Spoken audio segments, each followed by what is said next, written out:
¿Qué fue la Unión Soviética? La Unión de República Socialista Soviética URSS, mejor conocida como Unión Soviética, fue un Estado federal socialista caracterizado por establecer fuertemente un régimen de pensamiento comunista marxista-leninista.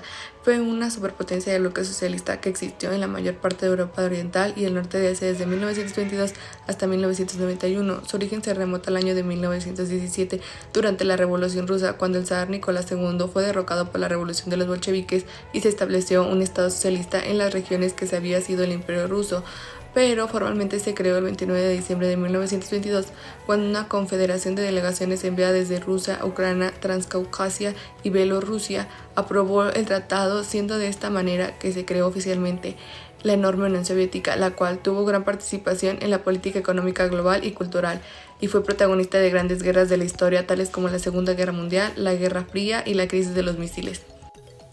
Bueno, yo les voy a hablar sobre los principales líderes de la Unión Soviética. Entre ellos destacan 7 líderes. El primero que tenemos es Vladimir Ilich Lenin, que lleva su poder de 1917 a 1924. El siguiente que tenemos es Joseph Stalin, su poder es de 1924 a 1953. Número 3, Nikita Khrushchev, de 1953 a 1964. Número 4, Leonid Brezhnev, de 1964 a 1982. Número 5, Yuri Andropov, de 1982 a 1984. Número 6, Konstantin Chernenko, de 1984 a 1980. Algunas de sus causas fueron las siguientes: sube al poder Gorbachov, reforma del régimen económico y político con Gorbachov, resistencias para evitar la descomposición del país. Gorbachov nombra a Boris, un jefe del partido político de provincia, como jefe del Partido Comunista en Moscú. La caída del muro de Berlín. Colapso económico. Llamados a la independencia de países bálticos. Golpe de Estado, secuestran a Gorbachov.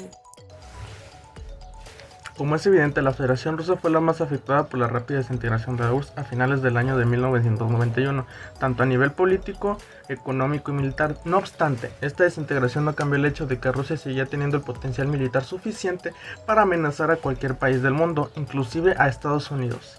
En Europa y en América se pensaba que una vez muerta la URSS se acabarían los problemas con los soviéticos, los ahora rusos. La desaparición de este gran bloque hegemónico mundial dejó ya abiertos muchos problemas a los que hoy en día nos seguimos enfrentando, entre ellos problemas religiosos, ideológicos y políticos que nos quedaron zanjados tras la desaparición del mundo soviético. Uno de los aspectos más llamativos es la población de estos países. Uno no deja de ser soviético de la noche a la mañana. Eso trajo consigo una gran parte de la élite social comunista de la URSS, lo siguió siendo. Una vez desaparecida esta, adaptándose al nuevo panorama internacional sociopolítico. En el sistema económico durante la última parte de la década de 1980, la URSS se encontraba a una economía sumergida debido al enorme gasto que se realizó por parte del gobierno para crear armamento y mantener el pulso a los Estados Unidos de Norteamérica. Mantuvo una serie de políticas económicas relacionadas al fuerte control del Estado y toda la economía, en la cual no existían empresas o industrias privadas, sino que el mismo Estado era dueño de todo el sistema de producción. Todo esto creó una economía muy rígida, lenta y poco creativa, la cual no pudo adaptarse a los retos globales que se presentaron, como la caída de los precios del petróleo, el cual era uno de los bienes de exportación más importantes para los soviéticos. La economía soviética fue capaz de crecer, pero nunca se mostró capaz de ponerse al día con las innovadoras economías de mercado de la época. Después de la caída de la Unión Soviética en 1991 comienza la Federación de Rusia, la cual, bajo el poder de Boris Yeltsin, comienza grandes reformas económicas, incluidas la privatización y el mercado y la liberalización comercial. Debido a la falta del comunismo y a su colapso, aunque la economía es mucho más estable en comparación de aquella década actualmente, es importante reconocer que la inflación sigue siendo un problema vital para Rusia. Es increíble ver cómo casi desde de 30 años estas reformas siguen siendo parte fundamental de la economía de Rusia, manteniendo una economía mixta y haciendo que sus ingresos sean de medio alto, manteniéndolos en un país de primer mundo y favoreciendo a la industria, comenzando con la privatización, que es una de las más importantes, y aunque siguen manteniendo la agricultura y otros sectores agrícolas, su mayor defensa es hacia la energía. La Unión Soviética se creó en 1922. Al principio se crearon algunos organismos, sin embargo, el nuevo Estado no se institucionalizó hasta la aprobación en 1924 de una nueva constitución. El órgano legislativo superior era el Soviet Supremo, elegido mediante sufragio universal y formado por las dos cámaras. La primera de estas era el Soviet de la Unión, la cual ejercía tareas propias de un parlamento. La segunda era el Soviet de las Nacionalidades. El Soviet de las Nacionalidades estaba formado por representantes de diversas repúblicas federadas y autónomas.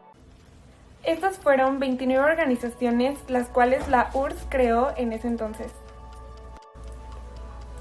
Una de las organizaciones internacionales importantes de las que formó parte fue la ONU. La Unión Soviética, a finales de los años 1980, perteneció a la mayor parte de las agencias especializadas de las Naciones Unidas. Cuando la URSS se disolvió en 1991, formalmente notificó a las Naciones Unidas que esto se designaba a Rusia como su sucesora. Organismos internacionales. En la actualidad, Rusia forma parte de la CEI, Comunidad de Estados Independientes, una organización internacional subregional, surgida tras la disolución de la Unión Soviética. Esta tiene la finalidad de preservar los lazos públicos y económicos entre varias repúblicas ex-soviéticas y contribuir a la realización de la democracia, las protecciones de los derechos humanos y la transición hacia la economía del mercado. Se creó el 8 de diciembre de 1991 mediante los acuerdos de Minsk y Alma Ata. La CEI puede ser vista como la organización sucesora de la Unión Soviética, ya que evalúa los beneficios para los países miembros de la CEI y las áreas de operación. Algunos de los estados independientes que siguen activos siguen siendo Armenia, Bielorrusia, Mordovia y Rusia.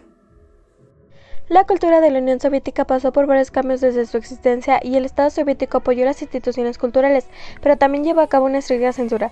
Las principales actitudes comunistas hacia el arte fue la libertad y la experimentación significativa con diversos estilos. La NP quería encontrar un estilo soviético distintivo del arte, así que hizo que los artistas y escritores obtuvieran una gran libertad, pero muchos huyeron de Rusia a causa del gobierno de bolchevique, ya que Lenin era un hombre tradicional en el arte y odiaba los nuevos insumos, futurismo y expresionismo, y quería que las artes fueran conservadas de forma tradicional. El movimiento cultural proletariada se originó después de la Revolución de Febrero y ellos querían hacer un arte comprensivo para las masas y fomentar una mejor participación en las artes. En los años 60-80 fue un periodo distintivo del desarrollo de la cultura soviética, que se caracterizó por una vida pública, conformista y por la entrada de la moda estadounidense de los pantalones vaqueros. En las artes, además de que hubo una mayor experimentación de las formas del arte que fueron más sofisticadas y sutiles, y en la música el Estado continúa sin aceptar los géneros occidentales, pero permite que los grupos musicales hicieran apariciones limitadas.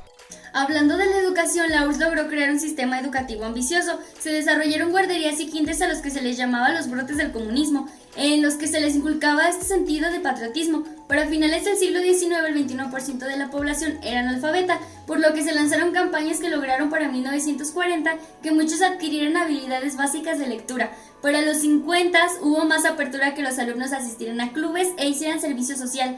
Desde los 2 años aceptaban niños en las guarderías, lo que volvió una costumbre asistir a la escuela, por lo que para 1975 había más universitarios, un buen sistema y oportunidades a más jóvenes. Actualmente la educación es obligatoria hasta los 15 años y gratuita hasta la universidad. Se pasa menos tiempo en los centros escolares, pero con una alta exigencia y responsabilidad. Se controla mucho la calidad de enseñanza, tanto medios como personal. Se brindan apoyos escolares y más, por lo que hoy Rusia puede presumir que casi todos los adultos cuentan con una educación superior.